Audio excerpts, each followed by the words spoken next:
संत से कहने लगा अरे कौन है तू? रास्ते में क्यों लेटा है? दिखता नहीं देवराज इंद्र आ रहे हैं, रास्ता दो। अहंकारिक स्वरों में जैसे भोलेनाथ शंकर ने ऐसे देखा, आगे बंद। फिर कहने लगा अरे क्या तूने सुना नहीं? देवराज इंद्र आए हैं, रास्ता दो। भोलेनाथ ने फिर देखा, फिर आंखें बंद कर अंत में फिर कहने लगा अरे दुर्मति, तुझे पता नहीं मैं देवताओं का राजा हूँ, तुझसे बार बार पूछ रहा हूँ और तुझसे बार बार आग्रह कर रहा हूँ कि हट जा मेरे रास्ते। हटता नहीं। लगता है तुझे तूने अभी इंद्र के वज्र का प्रभाव नहीं देखा। और अपना वज्र निकाला और निकाल कर जैसे भोलेनाथ के ऊपर मारने का प्रयास करने लगा। भोलेनाथ आसन पे खड़े हो गए, मार्ग में खड़े हो गए और भगवान भोलेनाथ ने एक दृष्टि इंद्र की ओर डाली और वो जो वज्र इंद्र के हाथ में था वो वज्र वहीं का वहीं जम गया। उसका हाथ ऐसे हो गया बिल्कुल लकड़ी की तरह सीधा, न हिलता है न डरता है। भोलेनाथ की आंखों से अग्नि प्रकट हुई और अग्नि प्रकट होकर भोलेनाथ की वो अग्नि जैसे ही इंद्र को जलाने के लिए छुटी, इंद्र आगे आगे भागा, पीछे पीछे भगवान शंकर के तीसरे नेत्र की अग्नि जाने लगी। तो इधर जैसे ही बृहस्पति जी ने देखा कि कोई साधारण देवता नहीं, तो स्वयं शंकर भगवान है, तो चरणों में गिर गए के नमो देवादिदेवाय महादेवाय चात्मने महेश्वराय प्रभवे त्र्यंबकाय कपर्दिने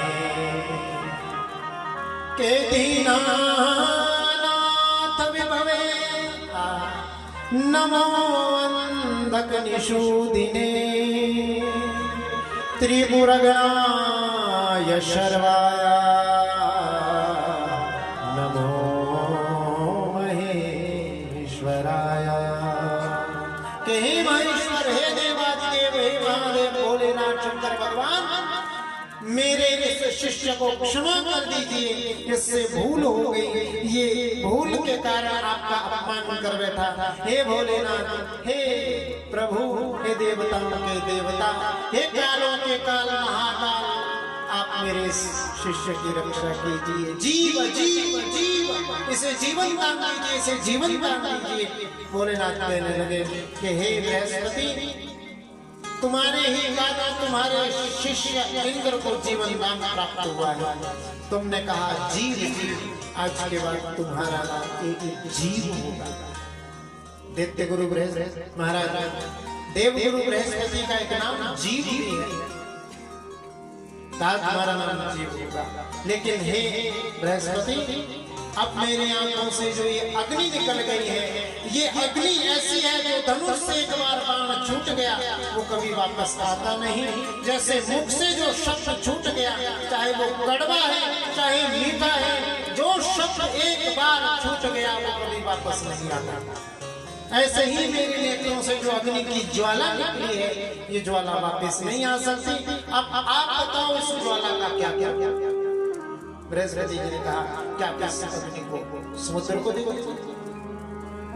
अब जैसे ही वो अग्नि समुद्र को दी गई, भोलेनाथ ने अग्नि समुद्र में डाली और समुद्र में पड़ते ही वो अग्नि एक बालक के रूप में परिणित हो गई। बोलिए शंकर भगवान की। सागर में जैसे सागर में वो पड़ी, सागर में पड़ते ही वो अग्नि पुत्र रूप में परिवर्तित हो गई। परिवर्तित होते ही सागर उस पुत्र को लेकर ऊपर आया। सागर में देवताओं ने जब ये सुना कि अनुपम कोई चमत्कार हुआ है, समुद्र से एक बालक प्रकट हुआ है, सारे देवता वहां पर आ गए। ब्रह्मा जी भी आ गए। सागर ने वो बालक उठाया और ब्रह्मा जी की गोद में दे दिया। और ब्रह्मा जी ने जैसे ही उस बालक को देखा, अभी वो छोटा सा शिशु है, हमारा देखना चमत्कार, जैसे उस बालक को देखा, ब्रह्मा जी बड़े प्रेम से उस बालक के सिर के ऊपर हाथ फेरने लगे। लेकिन उस बालक ने अपना हाथ बड़ा किया और ब्रह्मा जी के मुंह में डाल दिया।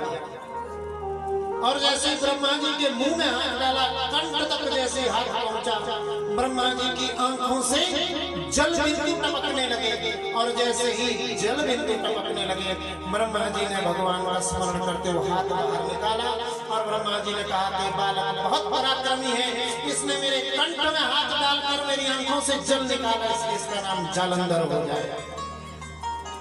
नाम पड़ गया जालंधर। जोर से बोलो, क्या नाम पड़ा? जोर से बोलो, शंकर भगवान की।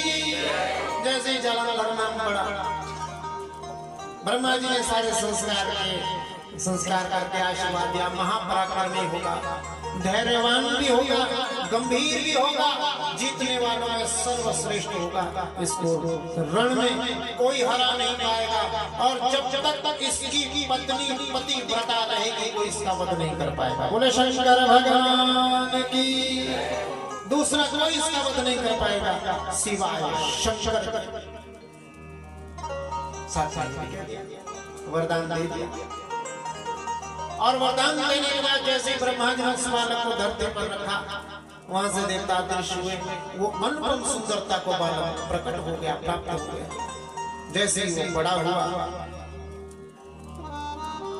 सागर ने कहा, समुद्र ने कहा कि हे जलंधर, तुम काल नेमी की पुत्री जिसका नाम है वृंदा, उस वृंदा से विवाह करो।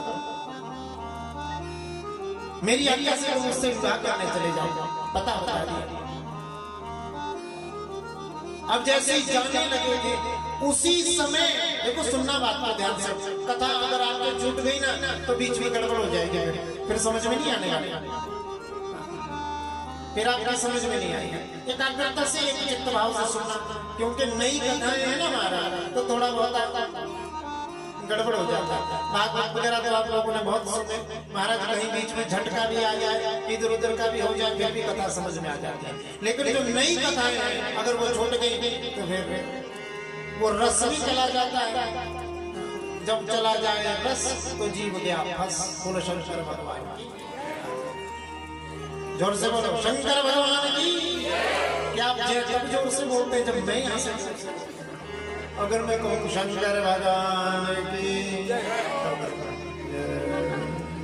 जब मैं बोलूं शंकर भगवान की, तब आप जोर से बोलते जो। मतलब आपकी जो तार जुड़ी है ना, कोई गलत बात नहीं है, ये कोई गलत बात नहीं थी वही। इसका मतलब है कि आपका ठीक तार जुड़ा हुआ है। बढ़िया, दो तारे होती है ना, एक नेगेटिव एक पॉजिटिव। तो ज्यादा पता तो परीक्षित जी को होगा, अब हमको तो इसके बारे में दो तारे होती है, सही जुड़ गई तो बल्लभ जल जाएगा, गलत जुड़ गई तो पटाखा हो जाएगा। बोले शंकर भगवान की। तो आपकी तार बिल्कुल सही जुड़ी है। मुझे भी यहाँ सुनाने में आनंद आ रहा है, नहीं तो अपने राम को कई बार सोचते हैं पुजारी जी, हम कई बार सोचते हैं बहुत जल्दी टाइम आता है, यहाँ कोई पता लगता है कि टाइम कब होगा। बोलो शंकर भगवान की। बार बार समझो 2:31 भाव के साथ। तो मैं तो वर्णन कर रहा था, निवेदन कर रहा था, उस समय एक घटना घट गई। जैसे सागर ने कहा, समुद्र ने कहा कि तुम काल नेमी की पत्नी वृंदा से विवाह करो, उसी समय एक अद्भुत घटना घटी। घटना क्या घटी कि समुद्र मंथन हो चुका था, भगवान नारायण मोहिनी रूप में सारा का सारा अमृत देवताओं को पिला चुके थे, लेकिन उनके बीच में एक वृषभानु नाम का राक्षस आ गया था। नारायण ने उसका सर काट दिया था। तो कटने के बाद उसको, क्योंकि अमृत मिल गया था तो मरा तो नहीं था, तो कटे सिर वाला राहु वहां मरा उसी समय। और जैसे कि इसने जलंधर ने राहु का सिर कटा हुआ देखा, उसी समय शुक्राचार्य भी आ गया, क्योंकि ब्रह्मा जी ने सजा सागर में इस जलंधर को असुरों का अधिपति घोषित कर दिया था। जब असुरों का अधिपति हो गया तो गुरु हो गए शुक्राचार्य। जैसे देवताओं के गुरु हैं बृहस्पति। आ रही बात समझ में? अगर आ रही है तो ऐसे करना, नहीं आ रही तो ऐसे करना। मैं दोबारा समझा दूं। देवताओं के जो गुरु हैं वो है बृहस्पति, और जो दैत्यों के गुरु हैं वो है शुक्राचार्य। उसी समय शुक्राचार्य ने वहां पर जालंधर ने पूछा गुरुदेव ये क्या माजरा समझ में नहीं। सारी कथा सुना कि महाराज देवताओं ने कैसे कैसे हमारे साथ छल किया, सारे रत्न भी आपस में बांट लिए, हमको हमारे साथ नारायण ने छल करके अमृत देवताओं को पिला दिया, हमको कुछ दिया ही नहीं है। कान भर दिया इसके जालंधर के। जालंधर ने कहा कि ये ठीक नहीं है। एक घसवर नाम के दूत को बुलाया। घसवर से कहा कि तुम सीधे इंद्र के पास चले जाओ और इंद्र से कहो कि जो समुद्र से 14 रत्न निकले हैं, हरी बात समझ में, जो समुद्र से 14 रत्न निकले हैं उन 14 रत्नों को मुझे वापस कर दो, क्योंकि समुद्र मेरे पिता हैं और तुमने मेरे पिता का मंथन किया था, तो मेरे पिता ने जो तुमको रत्न दिए थे उस रत्न पर केवल पुत्र का अधिकार है, इसलिए वो रत्न मुझे वापस दे। लक्ष्मी कौस्तुभ पारिजात शुक्राधन धन्वंतरि चंद्रमा देनुर्कामदा सुरेश्वर कजूरंभाद देवांगना अश्वः सप्तमुखं हरिधनु। इस प्रकार से 14 ये रत्न समुद्र से निकले थे। वापिस मांगे इंद्र से, अगर नहीं दोगे तो युद्ध करना पड़ेगा। इंद्र ने कहा भय तो इंद्र को बहुत लगा, लेकिन भय के कारण फिर भी जो शेष शब्द इंद्र के पास पहुंचे, उसने कहा कि जाकर अपने राजा से कहना, जालंधर से कहना कि हे जालंधर, पहले मेरे भय से भयभीत होकर पर्वतों के पर मैंने काट लिए थे, कहीं ऐसा ना हो तो मैं तुझे भी काट तुम्हारे पिता के शरण में सारे कुछ पर्वत चले गए थे, इसलिए जहां से आए हो वहीं को लौट जाओ। समुद्र से आए हो तो समुद्र में जाकर डूब कर मर जाओ।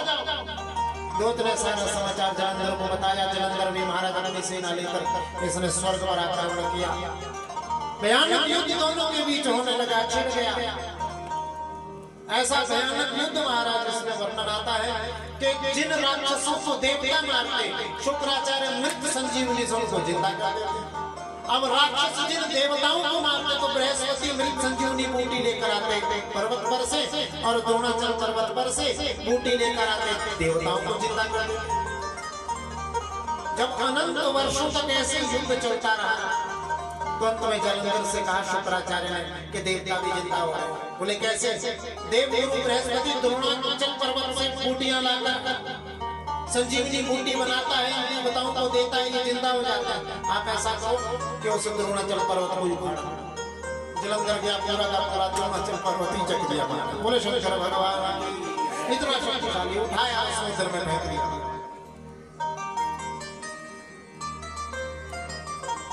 कहने लगे बृहस्पति इंद्र से क्या मैं कुछ नहीं कर सकता, क्योंकि पर्वत चला गया है, जहां पर बूटी होती थी वो पर्वत भी समुद्र में डूब चुका है, इसलिए मैं कुछ नहीं कर सकता।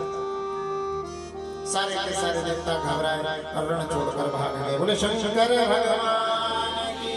भगवान विष्णु की शरण में गए। भगवान विष्णु से कहा कि भगवान विष्णु आप ही राम है, आप ही मर्यादा पुरुषोत्तम राम हुए, आप ही कृष्ण हुए, आप ही कल्कि होंगे, इसलिए हे प्रभु हमारी रक्षा कीजिए। और यही स्वभाव है जो गूढ़ ज्ञान देने वाला है ना, गूढ़ ज्ञान। भगवान विष्णु क्या है कि नमस्ते ज्ञान गूढ़ाय। भगवान विष्णु के बारे में कह रहे हैं देवता, भगवान विष्णु का स्वरूप ऐसा के नमस्ते ज्ञान गूढ़ाय कृष्णाय परमात्मने राधा विहार शीलाय नाना लीला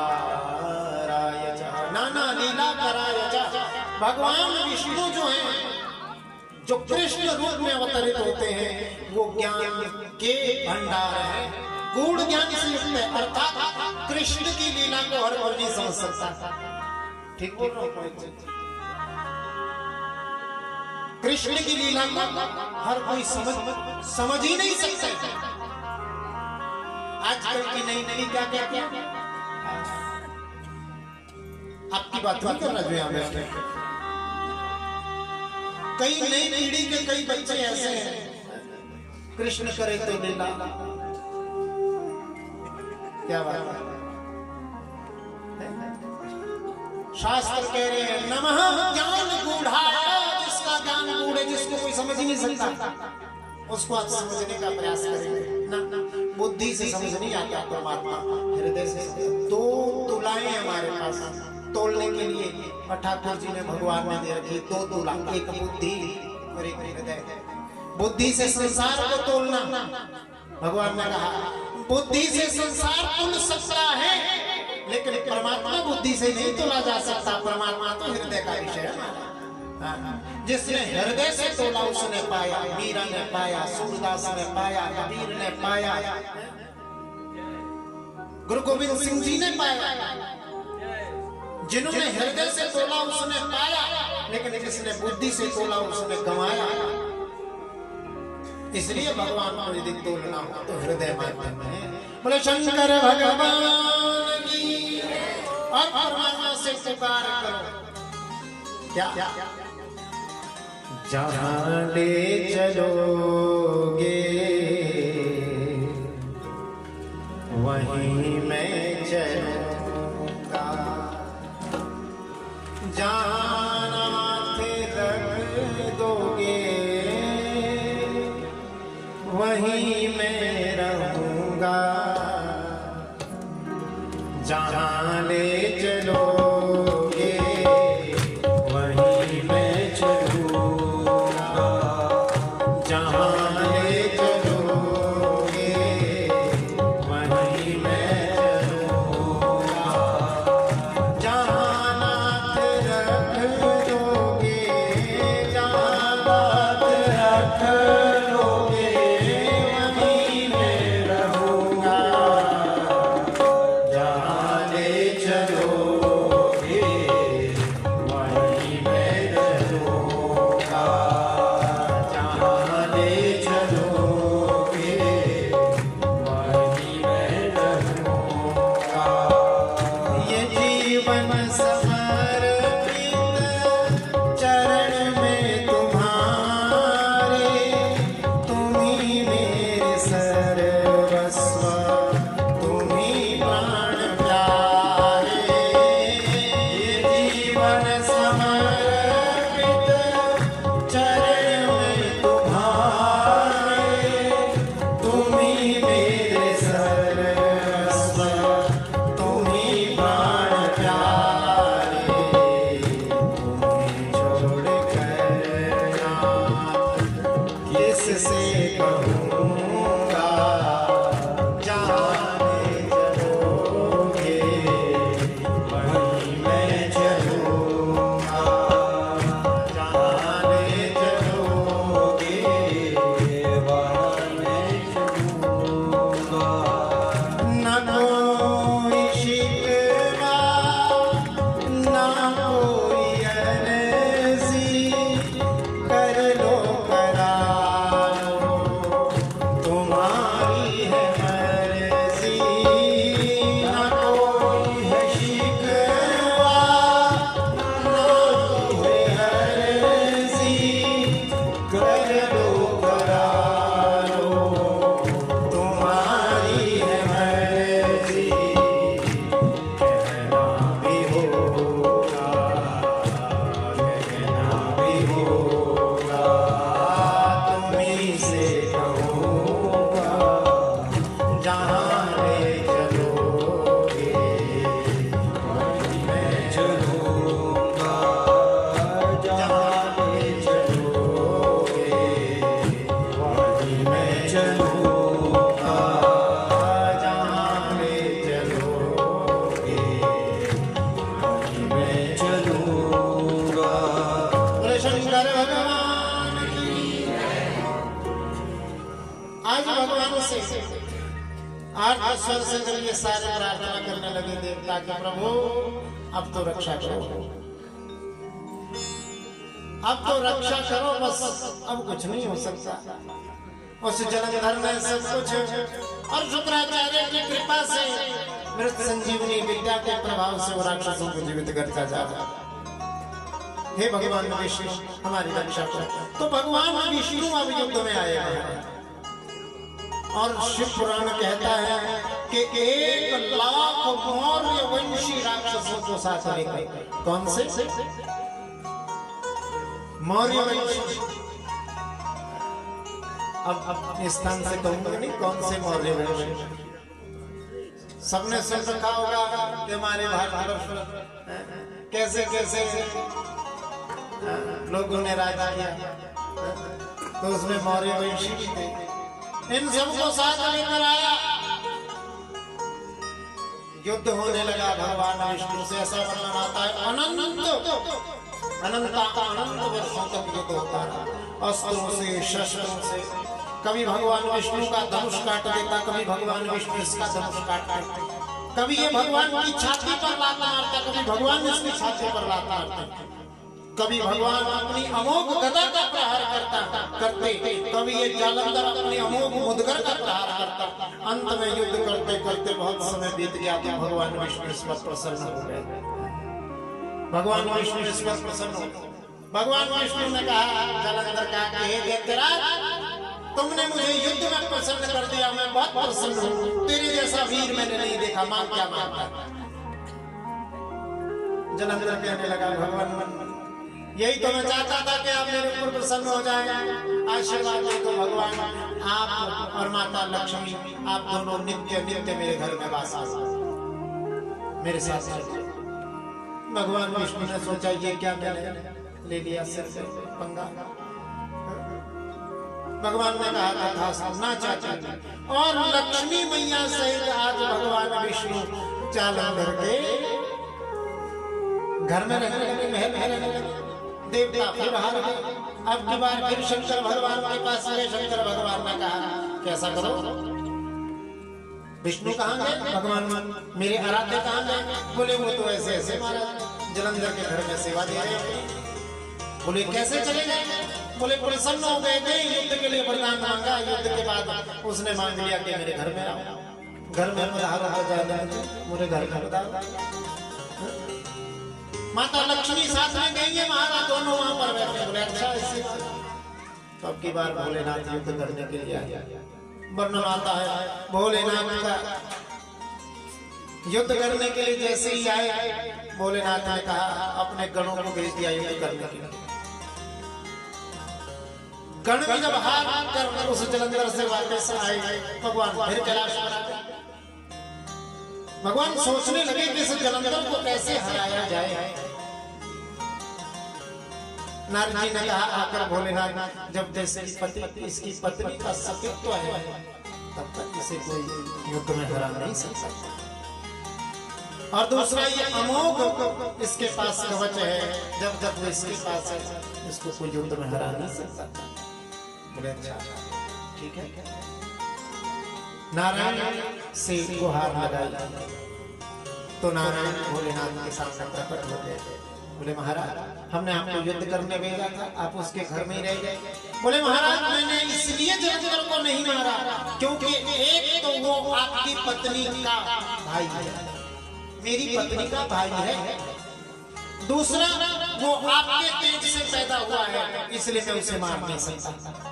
मारने के लिए तो मैं उसका वध कर सकता हूँ, लेकिन एक तो वो मेरी बहन का भाई है। समुद्र से माता लक्ष्मी का भी प्राकट्य है, समुद्र से जालंधर भी पैदा है। दूसरा वो आपकी ही शक्ति का एक प्रतिरूप है, इसलिए मैं उसका वध नहीं कर सकता। उसने मुझसे वरदान मांगा, इसलिए मैं उसके घर में। बोले कुछ उपाय करो भोलेनाथ, आप ही जानो, जो आप करेंगे उसमें सबका भला है। ठीक है। भगवान विष्णु फिर जालंधर के पास चले गए। नारद जी को भगवान ने बुलाया, सारा पाठ पढ़ाया और जालंधर के पास पहुंच गए।